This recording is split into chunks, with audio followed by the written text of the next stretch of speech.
Hello everyone. आज हम लोग डिस्कस करने वाले हैं C4 साइकिल। C4 साइकिल समझने से पहले आपको ये जानना होगा कि C4 साइकिल जो है होता क्यों है।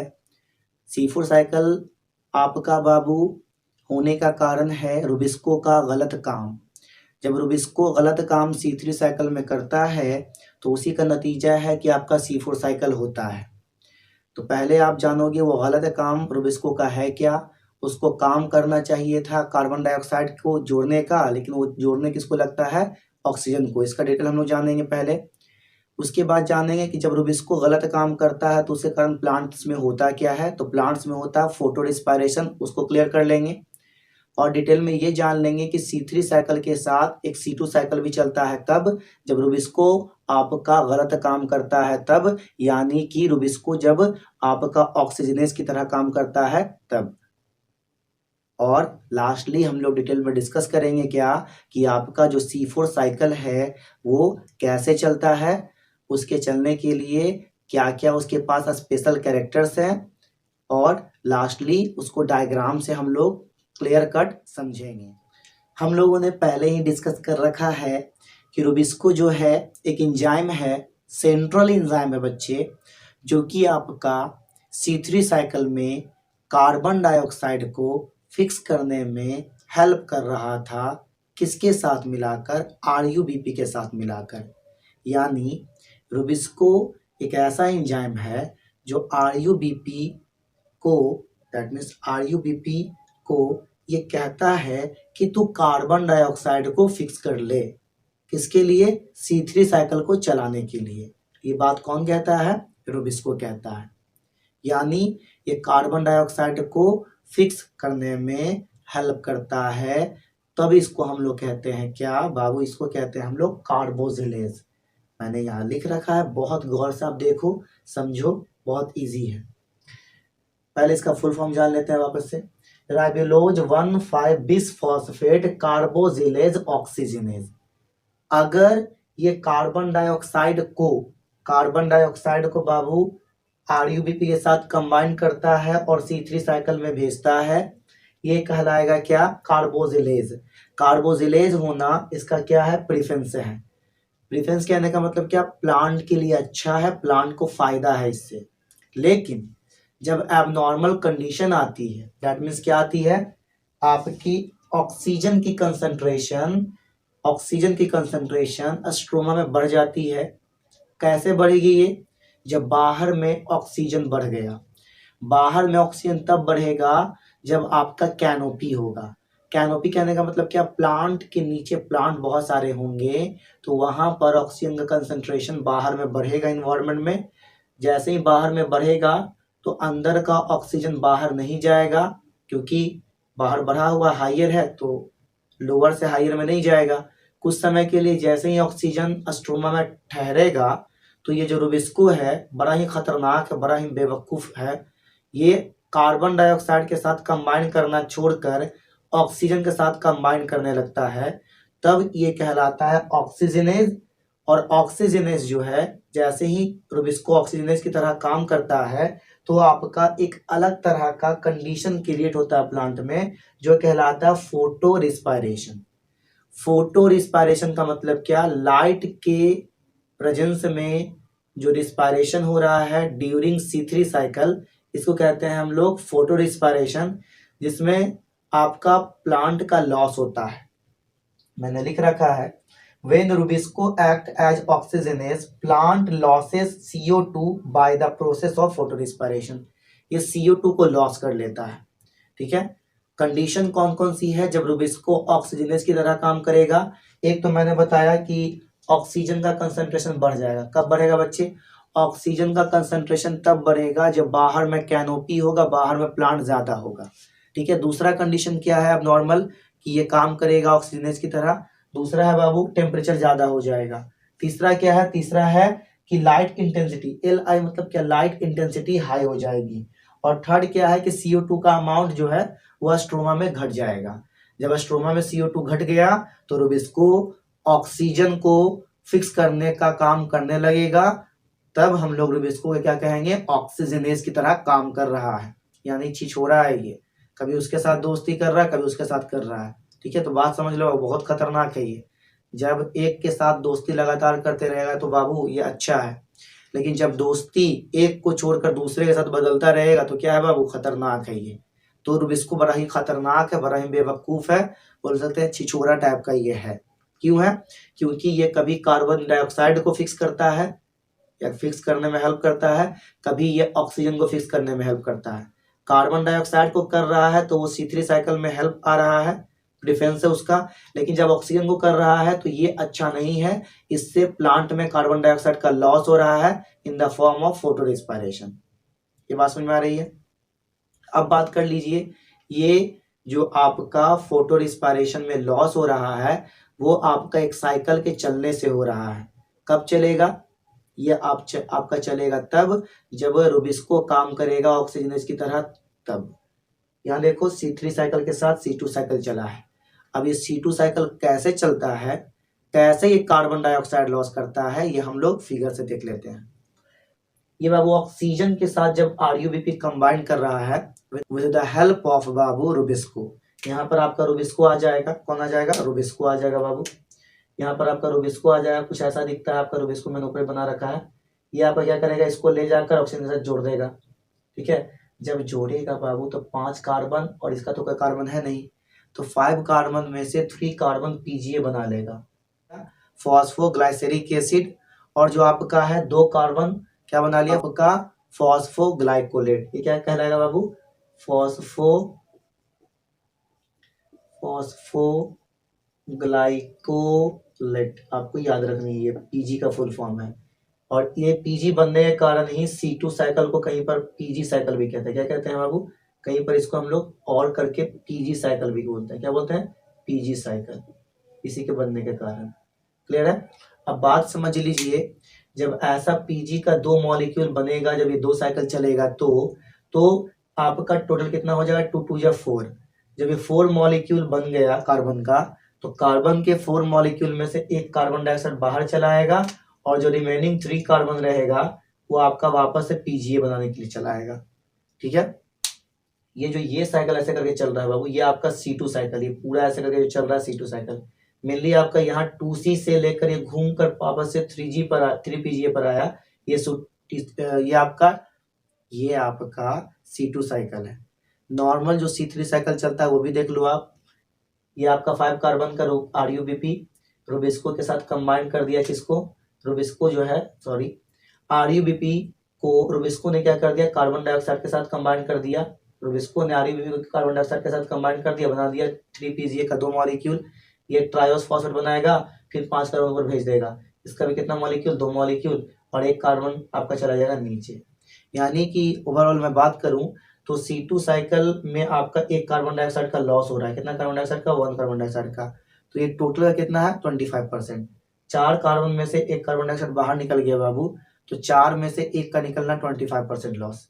ठीक है, दैट मीन्स कि rubisco act as oxygenase is not good for plant. यानी रुबिस्को ऑक्सीजनेज की तरह काम करे, ये प्लांट के लिए अच्छा नहीं है। रिपीट कर रहा हूं मैं, RUBP को कार्बन डाइऑक्साइड के साथ जोड़ने वाला, दैट मीन्स कि कार्बन डाइऑक्साइड को फिक्स करने वाला RUBP जो है वो आपका रुबिस्को एंजाइम की मदद से फिक्स करेगा। किसको? कार्बन डाइऑक्साइड को।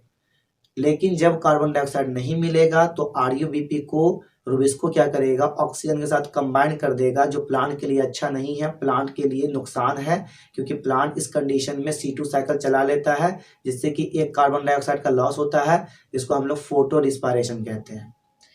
अब इससे बचने के लिए कई C3 प्लांट ने क्या किया बाबू, कई C3 प्लांट ने खुद को कन्वर्ट कर लिया अदर प्लांट में, जिसको हम लोग C4 प्लांट कहते हैं। और C4 प्लांट में एक अदर साइकिल चलता है जिसको हम लोग C4 साइकिल कहते हैं। तो रुबिस्को की बदमाशी को रोकने के लिए कौन आ गया बच्चे, आपका C4 प्लांट आ गया। जो रुबिस्को बदमाशी कर रहा था C3 साइकिल में, C3 प्लांट में जो बदमाशी कर रहा था रुबिस्को, ऑक्सीजनेज की तरह काम करके, फोटो रिस्पायरेशन करा के, C2 साइकिल को चला के जो 1 कार्बन डाइऑक्साइड का लॉस करवा रहा था, उसको कम करने के लिए कौन आया है, C4 प्लांट आया है। तो कैसे कम करेगा ये जान लो। जितने कंडीशन में आपका रुबिस्को ऑक्सीजनेस की तरह काम कर रहा था, वो सारे कंडीशन को C4 प्लांट पलट देगा।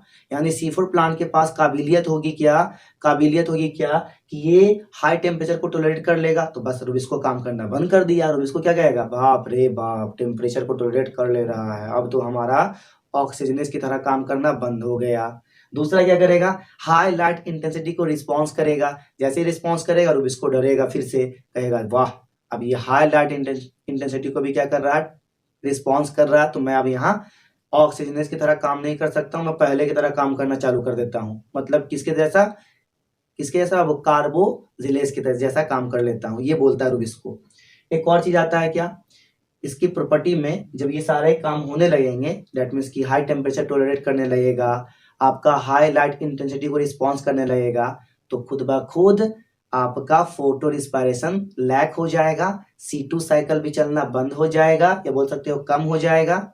साथ ही साथ आपका इसमें जो फर्स्ट प्रोडक्ट बनता है बच्चे, C4 साइकिल में जो फर्स्ट प्रोडक्ट बनता है वो आपका 4 कार्बन कंपाउंड होता है, जिसके कारण से आप इस प्लांट को और इस साइकिल को क्या कह रहे हो, C4 कह रहे हो, वो C4 साइकिल या C4 प्लांट। कारण क्या है ना कि इसमें पहला जो प्रोडक्ट बन रहा है वो C4 प्रोडक्ट है, डेट मीन्स की क्या, 4 कार्बन का प्रोडक्ट है। नाम क्या है इसका, ऑक्जेलो एसिटिक एसिड। जिस तरीके से पीजीए डिनोट कर रहे थे किसको, फॉस्फोग्लाइसेरिक एसिड को, वैसे ही आप यहाँ पर ऑक्जेलो एसिटिक एसिड को OAA डिनोट कर रहे हो। बात समझ में आ रही है।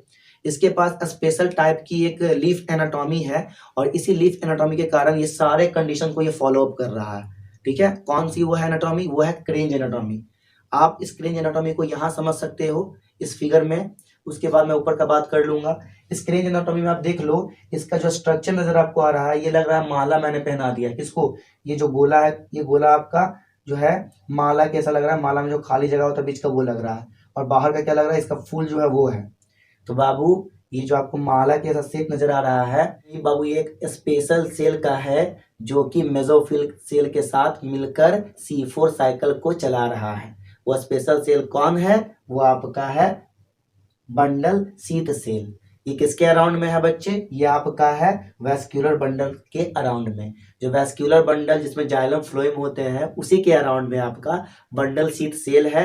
किस फॉर्म में है, ये आपका एक स्पेशल फॉर्म में है, स्पेशल एनाटॉमी में है, that is called Kranz anatomy. Kranz anatomy होता है क्या, वो वृत्त लाइक स्ट्रक्चर होता है। ये वृत्त मतलब कि जैसे माला पहनाते हैं ना माला, वैसा ही शेप का ये स्ट्रक्चर होता है, जिस पर सेवरल लेयर्स होते हैं, है ना। और ये कहाँ पाया जाता है बाबू, ये आपका पाया जाता है सरगम में, उसके बाद पाया जाता है मेज में, और कुछ शुगर कैन के लीफ में पाए जाते हैं। इन सभी के लीफ में आपका जो है बंडल शीथ सेल जो है वो क्रेंज एनाटॉमी के फॉर्म में पाए जाते हैं, यानी वृत्त के फॉर्म में। वृत्त कहने का मतलब क्या, माला के शेप में। अब इसके अराउंड में जो आपको सेल्स नजर आ रहे हैं, ये सेल्स कौन से हैं, मेसोफिल सेल्स हैं। ठीक है, दोनों की प्रॉपर्टी एक दूसरे की अपोजिट है। ये परवियस है, ये ऑक्सीजन को, कार्बन डाइऑक्साइड को आने जाने देगा, तो ये इम्परवियस है, ये कहेगा मैं जाने नहीं दूंगा। आ गए हो तब रुको, अब काम जो होगा उसमें जो आपका क्या बोलते हैं ग्लूकोज बनेगा, बस ग्लूकोज बनकर स्टेबल हो जाना। अगर ऑक्सीजन जाना है तो पहले ही चला जा तू वापस, कहाँ से चला जाएगा, मेसोफिल सेल से। क्लोरोप्लास्ट इसमें ग्रैनल है, दानेदार है, तो इसमें क्या है, एक ग्रैनल है, कहेगा कि तू उल्टा रहेगा। उसके बाद इसमें इंटरसेलुलर स्पेस प्रेजेंट है, ताकि एक्सचेंज ऑफ गैस हो सके, इसमें वो प्रेजेंट नहीं है। बात समझ में आ रही है। उसके बाद आप जान लो बाबू, ये आपका फिगर में नजर आ रहा है, ये एपिडर्मिस है ऊपर वाला, मेसोफिल सेल। ये कैसा मेसोफिल सेल है, स्पंजी पैरेन्काइमा बाबू, कैसा है, स्पंजी पैरेन्काइमा। ये कैसा है बाबू, ये स्पंजी पैरेन्काइमा आपका, ये कैसा है, स्पंजी पैरेन्काइमा। दो तरह का होता है ना, एक होता है स्पंजी पैरेन्काइमा, एक होता है पैलेसिड। डिस्कस हो चुका है पहले भी, लाइव ट्रेक्शन में भी मैंने इसको बता रखा है आपको। उसके बाद बाबू वैस्कुलर बंडल मैंने बता दिया। ज्यादा क्लोरोप्लास्ट किसमें होंगे, ये बात जान लो, ये आपका ज्यादा इसमें होगा बाबू, बंडल शीथ सेल में होगा। एनसीईआरटी ने मेंशन कर रखा है, ये दोनों एग्जांपल भी एनसीईआरटी की है, तो दिमाग में सेट करके रखो, क्योंकि एनसीईआरटी से ही क्वेश्चंस आपके नीट में आते हैं। ठीक है, अब हम लोग डिस्कस कर लेते हैं बाबू पूरा फुल डायग्राम में क्या, C4 साइकिल। पहले मैं उसका कुछ बेसिक बताऊंगा, उसके बाद मैं C4 साइकिल को पूरी तरीके से चला दूंगा, उसके बाद उसके स्टेप्स। C4 साइकिल के बेसिक में आपको ये समझना है कि आखिर ये जो 3 कार्बन कंपाउंड जो आपका है, वो कार्बन डाइऑक्साइड के साथ कैसे मिलकर 4 कार्बन का कंपाउंड फिक्स करता है, और वो 4 कार्बन वापस से 3 कार्बन में घूमकर कैसे आता है। जैसे कि वहाँ आपने पढ़ा था, याद कर लो, RuBP कार्बन डाइऑक्साइड के साथ मिलकर PGA बना रहा था, यानी PGA में फिक्स कर रहा था। फिर वो PGA क्या था आपका ट्रायोज फॉस्फेट में, फिर ट्रायोज फॉस्फेट क्या था आपका वापस से RuBP में। क्लियर है? तो वैसा ही मैं यहाँ कुछ समझाने वाला हूँ। उसके बाद फुल्ली NCERT की बात कर लेंगे, जो NCERT ने जितनी बातें कही हैं वो सारी बातें हम लोग डिस्कस कर लेंगे। पहले ये समझ लो बच्चे, यहाँ पर कार्बन डाइऑक्साइड बाहर से आ गया, ये 3 कार्बन का कंपाउंड यहाँ बैठा हुआ है, वो क्या है मैं बताने वाला हूँ आपको, लेकिन पहले ये बेसिक समझ लो। ये दोनों मिलेगा तो आपका 4 कार्बन का कंपाउंड बनेगा। ये 4 कार्बन का कंपाउंड यहाँ जो फिक्स हुआ है, ये आपका ट्रांसपोर्ट करके कहाँ चला आएगा, बंडल शीट सेल में चला आएगा। बंडल शीट सेल में से आपका एक कार्बन डाइऑक्साइड यहाँ से निकल कर कहाँ चला जाएगा, C3 साइकिल के लिए चला जाएगा, जहाँ RuBP जो है, RuBP जो यहाँ बैठा हुआ है वो 5 कार्बन का, उसको क्या करेगा, CO2 के साथ कौन कंबाइन करेगा, ये रुबिस्को। ये कौन है, रुबिस्को है। कौन है बाबू, ये रुबिस्को है। कंबाइन करके क्या चलेगा, C3 साइकिल चलाएगा ताकि कार्बोहाइड्रेट बन सके। उसके बाद जो आपका 3 कार्बन बने बचेगा यहाँ, वो आपका क्या होगा, वापस से यहाँ चलाएगा, जो रीजनरेशन कहलाएगा। अब अकॉर्डिंग टू NCERT चलते हैं। ये बेसिक था कि 3 कार्बन से 4 कार्बन बनकर पहले फिक्स होगा, फिर उसमें वो जो 4 कार्बन है वो आपका मेसोफिल सेल से बंडल सेल में आएगा। यानी कह सकते हो कि कार्बन को यहाँ से पकड़ के यहाँ तक पकड़ के लाने का काम कर रहा है। कौन कर रहा है, ये 4 कार्बन कंपाउंड। ठीक है, अब ये वापस से 3 कार्बन कंपाउंड बन के वापस से चला जाएगा ऊपर, यानी रीजनरेशन कर लेगा। यानी इसके कार्बन को जरूरत, दैट मीन्स कि इसको जो कार्बन डाइऑक्साइड की जरूरत है उसको पूरा करने के लिए, अरे बाबू रुबिस्को को मैंने दूर कर दिया ना, यहाँ पर कार्बन डाइऑक्साइड का अमाउंट जो है आपका ज्यादा है, यहाँ पर कम है आपका, ध्यान से बात समझना। तो रुबिस्को को दूर कर दिया, यहाँ रखता तो ये क्या करता, फिर से वही काम करता, बेवकूफी करता, ऑक्सीजन की तरह काम करता, और सेल को क्या करता, प्लांट को जो है लॉस करवाता। कहें कि चलो तुम निकलो यहाँ आ जाओ, यहाँ ला दिए इसको, कहें कि अब तुमको जो है ना ऑक्सीजन नहीं मिलेगा। क्या नहीं मिलेगा, ऑक्सीजन नहीं मिलेगा, तुमको क्या दूंगा मैं, कार्बन डाइऑक्साइड ढेर सारा दूंगा, कार्बन डाइऑक्साइड लो। क्यों नहीं मिलेगा, क्योंकि क्या है, इम्परवियस है, आने ही नहीं देगा ना कुछ, मतलब कार्बन डाइऑक्साइड को तो आने नहीं देगा, ऑक्सीजन को भी नहीं आने देगा। तो कार्बन डाइऑक्साइड को तो ये जो आपका 4 कार्बन है वो लेकर आएगा। ठीक है, अब इसको हम लोग अकॉर्डिंग टू बेसिक सीखा, उसमें क्या सीखा था कि जो 3 कार्बन का आपका कंपाउंड था बाबू, वो आपके HCO3 के साथ मिलकर 4 कार्बन का कंपाउंड बना रहा था, और वो 4 कार्बन का कंपाउंड वहां से ट्रांसफर होके किसमें आ रहा था, बंडल शीट सेल में, जिसको शॉर्ट में BSC भी कहते हैं। उसके बाद उसमें से कार्बन डाइऑक्साइड निकल के C3 साइकिल में गया, जहां रुबिस्को ने RuBP को उस कार्बन डाइऑक्साइड के साथ जोड़कर C3 साइकिल को चलाया और कार्बोहाइड्रेट बनाया। ये बातें हो चुकी। और जो आपका पायरुवेट, दैट मीन्स कि जो आपका 3 कार्बन का कंपाउंड बना, वापस से बैक चला गया। ये हम लोगों ने बात किया था। अब हम लोग इसको टर्म में समझते हैं जो NCERT ने बात की है। ये जो आपका कार्बन डाइऑक्साइड है वो सिंपल फॉर्म में नहीं आया था, वो HCO3 के फॉर्म में आया था, मतलब वाटर के साथ थोड़ा सा मिलकर आया था। और ये जो PEP है बाबू, ये आपका कहलाएगा फॉस्फोइनॉल पायरुवेट। PEP क्या कहलाएगा बाबू, फॉस्फोइनॉल पायरुवेट। जब ये HCO3 माइनस PEP के साथ मिलेगा तो ये बनाएगा ऑक्जेलो एसिटिक एसिड OAA, जो 4 कार्बन का होगा। अब ये जो 4 कार्बन का ऑक्जेलो एसिटिक एसिड है, इसका क्या होगा बाबू, इसका रिडक्शन होगा। तो ये आपका रिडक्शन का मतलब क्या, हाइड्रोजन का ऐड होना, इसमें से हाइड्रोजन ऐड होगा बाबू इसमें। ये आपका आया कहाँ से है, आप याद कर लो, आपने पहले ही बनाकर रखा है लाइट रिएक्शन में क्या प्रोडक्ट, वो प्रोडक्ट क्या है आपका NADPH और ATP।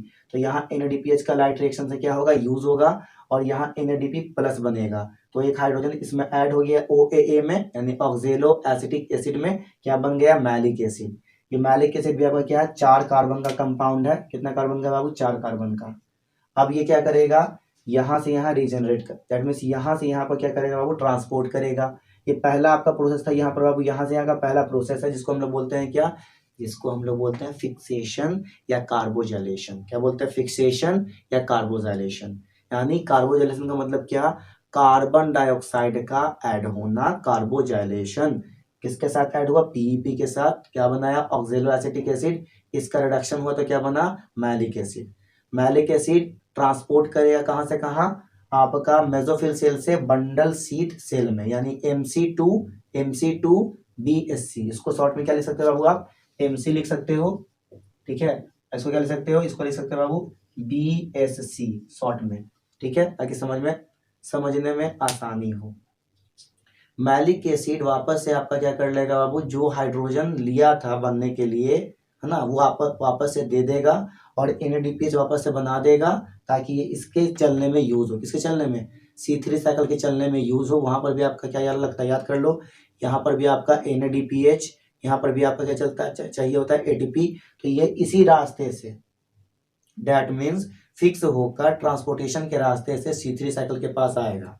क्यों, क्योंकि लाइट रिएक्शन यहाँ हो रहा है, तो यहाँ का सारा प्रोडक्ट आपको डार्क रिएक्शन में चाहिए, दैट मीन्स C3 साइकिल में भी चाहिए, क्योंकि आपको कार्बोहाइड्रेट बनाना है। तो ये आपका यहाँ से इसी रास्ते से बाबू ATP भी आएगा, NADPH भी आएगा, तब आपका ये चलेगा। तो इस फॉर्म में आपका NADPH यहाँ आ गया, ये आपका कहाँ यूज होगा बाबू, ये आपका इसमें यूज हो जाएगा। क्लियर है। और आपका जो ऑक्जेलो एसिटिक एसिड वापस से बना है, इसमें से आपका एक कार्बन डाइऑक्साइड निकल कर चला जाएगा C3 साइकिल में, क्योंकि आपके C3 साइकिल को चलने के लिए, यानी रुबिस्को को कार्बोजिलेज की तरह काम करने के लिए क्या चाहिए, कार्बन डाइऑक्साइड चाहिए, ताकि रुबिस्को क्या कर सके, RUBP को कार्बन डाइऑक्साइड के साथ जोड़कर क्या बना सके, अपना PGA, और PGA से फिर ट्रायोज फॉस्फेट, फिर उसका अपना साइकिल पूरा करने के बाद 6 साइकिल पूरा करके क्या कर लेगा वो अपना बाबू, वो अपना ग्लूकोज बना ले, जो कि हमारे लाइफ के लिए बहुत इंपॉर्टेंट है। वापस से एक कार्बन डाइऑक्साइड यहाँ गया, इसको बोलोगे डी कार्बोजाइलेशन। यहाँ कार्बन डाइऑक्साइड ऐड हुआ तो कार्बोजाइलेशन, यहाँ हट के इसमें चला गया तो डी कार्बोजाइलेशन। अब आपका वापस ये पायरोवेट बन गया। अब ये पायरोवेट बाबू बंडल शीथ सेल से, डेट मीन BSC से चला जाएगा MC के पास, मेसोफिल सेल्स के पास, इसको कहोगे ट्रांसपोर्ट 2, ठीक है। अब ये वापस से पायरोवेट क्या चाहेगा, ये भी 3 कार्बन का है, कितने कार्बन का बाबू, 3 कार्बन का। ये क्या चाहेगा, ये चाहेगा आपका बाबू कि ये वापस से क्या बन जाए, PEP यानी फॉस्फोइनॉल पायरोवेट बन जाए, तो इसलिए रीजनरेशन करेगा। बात ये याद रखना कि मेसोफिल सेल में जो एंजाइम काम कर रहा है, कौन कर रहा है, PEPH कर रहा है, या बोल सकते हो मेसोफिल सेल में जो आपका एंजाइम काम कर रहा है, इसको भी ऐड करवाने में वो भी कौन कर रहा है, PEPH कर रहा है, ठीक है। आपका बाबू याद रखना कि PEPH ये काम कराएगा आपका कार्बोजाइलेशन में, कार्बन डाइऑक्साइड को HCO3- के फॉर्म में क्या करेगा, पहले जोड़ेगा PEP के साथ, बनाएगा ऑक्जेलो एसिटिक एसिड 4 कार्बन का, इसका रिडक्शन करवाने में कौन हेल्प करेगा, PEPH कर रहा है, ये PEPH को ही बोलते हैं PEP कार्बोजिलेज, ठीक है। तो ये एंजाइम का नाम आपको याद रखना है कि आपके मेसोफिल सेल में कौन सा एंजाइम काम किया है, PEPH किया है, और आपका बंडल सेल में कौन सा एंजाइम काम किया है, रुबिस्को किया है, ठीक है। जब बाबू आपका ये बन जाएगा मैलिक एसिड, तो मैलिक एसिड ट्रांसपोर्टेशन 1 करेगा, कहां से कहां, ये करेगा वो मेसोफिल सेल से बंडल शीथ सेल में। जब बंडल शीथ सेल में पहुंच जाएगा, क्या होगा, मैलिक एसिड पहले कन्वर्ट होगा क्या चीज में, ऑक्जेलो एसिटिक एसिड में। कैसे कन्वर्ट होगा, जो NADP प्लस में कन्वर्ट हुआ था at the time of oxalo to malic. अब क्या होगा, मैलिक से जब ऑक्जेलो बनना है तो वो आपका NADPH जो है वापस से बन जाएगा NADP प्लस के हेल्प से। अब ये क्या हुआ, आपका जो NADPH बना है वो वापस से आपके C3 साइकिल में यूज होगा, क्योंकि उसको चाहिए एनर्जी, हाई अमाउंट में चाहिए बाबू, है ना। और ATP भी इसी रास्ते से आपका क्या आएगा, C3 साइकिल को चलाने के लिए आएगा, ठीक है। कहाँ से आएगा, लाइट रिएक्शन से। कहाँ है लाइट रिएक्शन, मेसोफिल सेल में। क्लियर है। अब आपका क्या होगा, डी कार्बोजिलेशन हो गया। डीकार्बोजिलेशन में क्या हुआ, कार्बन डाइऑक्साइड से एक ऑक्जेलो एसिटिक एसिड से एक कार्बन डाइऑक्साइड निकल के कहाँ आया बाबू, आपके C3 साइकिल में चला आया। और C3 साइकिल में जब आया, ये C3 साइकिल में चला आया, C3 साइकिल में चलाने के लिए कार्बन डाइऑक्साइड आया, तो मैंने बता रखा है आपको। और वापस से क्या बन गया, पायरोवेट। ये पायरोवेट क्या होगा बाबू, ट्रांसपोर्टेशन 2 कर कहाँ चला जाएगा, वो आपका BSC से कहाँ चला जाएगा, आपका चला जाएगा MC के पास। कहाँ चला जाएगा, MC के पास, मेसोफिल सेल के पास, ठीक है। अब मेसोफिल सेल में पायरोवेट जैसे ही जाएगा, वो चाहेगा कि वापस से मैं अपने पुराने वाले फॉर्म में चलाऊं, ताकि ये साइकिल को लगातार चलाता रहूं। इस साइकिल में मेन क्या हो रहा है, ध्यान समझना, ये साइकिल चल क्यों रहा है, ये C4 साइकिल चल इसलिए रहा है ताकि कार्बन डाइऑक्साइड आपका मेसोफिल सेल से चला आए किसमें, बंडल शीथ सेल में, और रुबिस्को को मिल जाए। रुबिस्को क्या करे, RUBP के साथ कंबाइन करके C3 साइकिल को चला दे। दूसरा क्या काम है इसके चलने का कि यहाँ जो एटीपी बन रही है लाइट रिएक्शन में, वो एटीपी वो NADPH इस रास्ते से क्या करे, वो ट्रांसपोर्ट करके लाके C3 साइकिल को दे दे, ताकि क्या हो जाए, ताकि आपका C3 साइकिल चल जाए। बोलोगे सर दोनों साथ में क्यों नहीं हो रहा? दोनों साथ में आपका C3 साइकिल में हो रहा था, क्या हो रहा जान रहे हो ना? रुबिस्को ऑक्सीजनेज की तरह काम कर रहा था, खतरनाक हो गया था। उस खतरनाक को काम करने के लिए क्या किया गया, दोनों एंजाइम को अलग कर दिया गया। PEPH काम कर रहा है यहाँ फिक्सेशन में, और रुबिस्को काम कर रहा है यहाँ C3 साइकिल चलाने में। तो मेन काम क्या है, फिर से मैं रिपीट कर रहा हूँ, मेन काम है कार्बन डाइऑक्साइड को कैरी कराना MC2BSC, और ATP को कैरी कराना MC2BSC, और आपका NADPH को कैरी कराना MC2BSC, ताकि आपका C3 साइकिल कहाँ चल सके, बंडल C सेल में चल सके।